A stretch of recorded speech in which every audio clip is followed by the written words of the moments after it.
Okay, let's talk about something that gets more important every single year: heat emergencies. This isn't just about feeling uncomfortable. We're talking about a situation that can turn deadly fast. So let's get right into what you need to know when the heat becomes genuinely dangerous.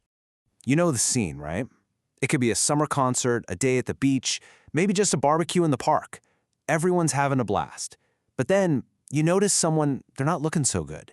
They seem dizzy, their face is flushed. Suddenly that perfect day is on the verge of becoming a serious medical emergency. The big question is, would you actually know what to do?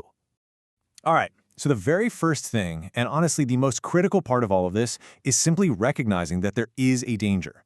You don't need to be a doctor, you don't need any fancy equipment. You just need to know when a situation has crossed that line from, wow, it's hot out here, to, uh-oh, this is a real crisis.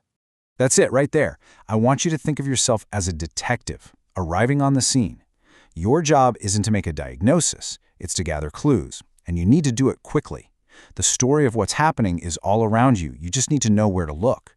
So this investigation of yours, it's really a two-part deal. First, you're going to look at the situation, the environment, and then you're going to look closely at the person. Both of these are going to give you critical pieces of the puzzle. Let's start with the situation. Okay, so what clues are we looking for in the environment? Well, first, the obvious one, just how hot is it? But then you have to ask, what were they doing? Were they just sitting in a lawn chair or were they running a 5K? That level of exertion is a huge factor. How long have they been out in this heat? What kind of clothes are they wearing? Is it light and breezy or heavy and dark? And the kicker, have they been drinking any water? Every single one of these answers helps you build a case for what's going on. Now we turn our detective's eye to the person themselves. Look at their skin. Is it red and flushed? Are they sweating like crazy? Or have they kind of weirdly stopped sweating altogether? That's a big red flag. Ask them if they feel sick to their stomach or if their muscles are cramping. If you can, check their pulse. Is it really fast but feels kind of weak? And this is the most important clue of all. What's their mental state? Any sign of confusion, dizziness, or disorientation is your signal that things are getting serious. Okay, you've gathered your clues from the situation and the person. Now comes the most important judgment call you are going to make as a bystander. Are we looking at heat exhaustion, or is this escalated to a full-blown, life-threatening emergency called heat stroke? Knowing the difference here is everything. And this right here lays it all out, side by side. With heat exhaustion, yeah, it's serious. You'll see things like heavy sweating, maybe their skin feels cool and clammy. But heat stroke, that is a whole different beast. Their skin is likely going to be hot and red. And look at those bolded items. Confusion, an altered mental state. That is the absolute red line. If someone is confused or not making sense, you have to assume it's the worst-case scenario. And this is the number that signals a true catastrophe inside the body. A core temperature over 104 degrees Fahrenheit, that's 40 Celsius. At this point, the body's internal thermostat has completely failed. It can't cool itself down anymore. So if you see that altered mental state, or if you somehow know their temperature is this high, you are dealing with a life-threatening emergency, period. So, you've made the call. You know this is serious.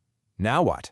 The absolute worst thing you can do right now is hesitate. You need to act, and you need a clear plan. So let's walk through exactly what you need to do, step by step. These are the 4 universal first steps. Number 1, get them cool. Get them out of the sun, into the shade, into an air-conditioned building or car, anywhere that's cooler, right now. 2, loosen their clothing. Get rid of anything tight or restrictive. Give their skin a chance to breathe. 3, water. If, and this is a huge if they are totally awake, alert, and can swallow without a problem, you can give them small sips of cool water. And number 4, the most important one. If you suspect heat stroke for even a second, you call for help. Call 911 or your local emergency number. Don't wait to see if they get better. Call.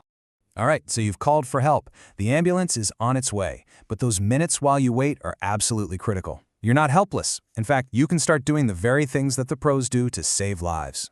Now you're probably thinking, the answer is to find a bunch of ice and just pile it on them, right? Actually, no. The single most powerful and effective cooling tool you have at your disposal is something much simpler: evaporation. It's basic physics, and it works like magic. And this is exactly how you do it. It's so easy. You get their skin wet and you keep it wet. Use a spray bottle, a wet t-shirt, whatever you have. Use lukewarm or tepid water, not ice cold. At the same time, you fan them vigorously. Use a piece of cardboard, a menu, your own shirt, anything that moves air.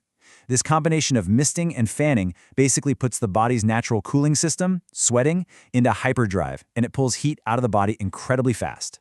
And look, this isn't just a neat trick. This is a direct quote from an actual emergency medical services guideline. Applying ice packs is less effective. You might be wondering why.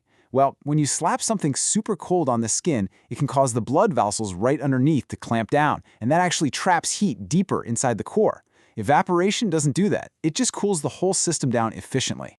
Now let's say ice packs are literally the only thing you have. Okay, fine. You can use them, but you have to be smart about it. Don't just put them on the neck or the chest. Instead, you want to target these very specific spots: the cheeks, the palms of the hands, and the soles of the feet. These areas are packed with blood vessels that are designed for heat exchange, and they don't clamp down as easily. It's a pro-level tip that makes a huge difference. So there you go. You have the playbook now. You know the clues to look for, you know how to tell the difference between serious and a life-threatening emergency, and you know the exact steps to take while you wait for help to arrive. You have the knowledge that can save a life. So the only question left is, who is one person you can share this plan with? Because the more of us who know what to do, the safer we all are out there.